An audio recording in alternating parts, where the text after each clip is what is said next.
thing I love about an Etch-a-Sketch is that you can be messing around with it. And some people with some skills can really create some works of art. Others of us, though, man, you have the best of intention to get your lines perfectly straight, and you're going to connect this, and the next thing you know, it just kind of takes off on you. It just kind of goes crazy, and you make a mess of it.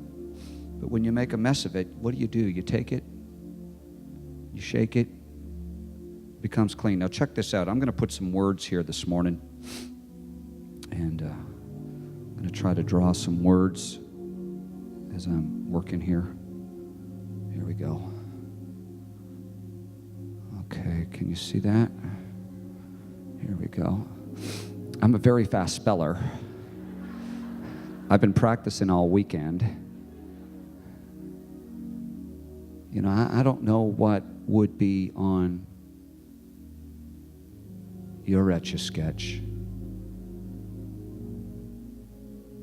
Sometimes it's just one big word, just sometimes it's 1,000 different words. Sometimes they're emotional things. Sometimes they have to deal with real life situations you've gone through. How many people have gone through a foreclosure? How many people have gone through, maybe your word is unemployed? You wouldn't be alone. 1 out of every 10 people in this country is unemployed. How many people have had to file bankruptcy? Not because you were trying to, get out from whatever, but things just started to snowball in the wrong direction and you were caught by the circumstances.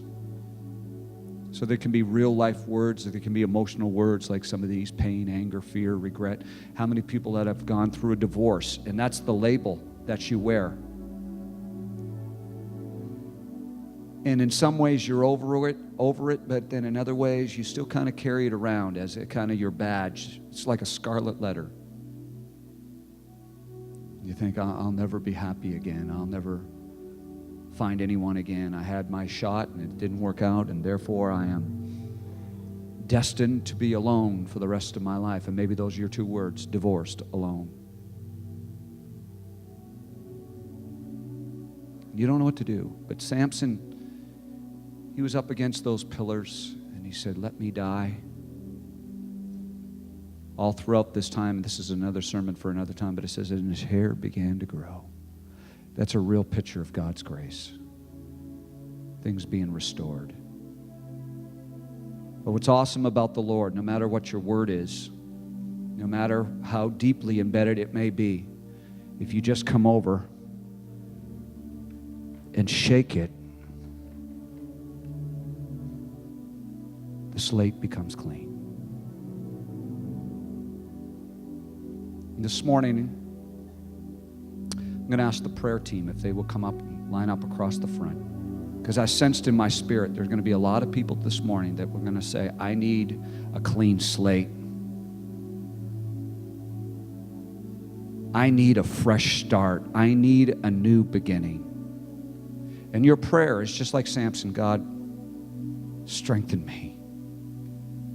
Strengthen me just once more. Just in this moment, God, I need your strength. I need you to rearrange and shake some things up in my life and erase that. I know that I sure did. And I continue to need that kind of grace, that kind of power, that kind of move of God's Spirit within my life.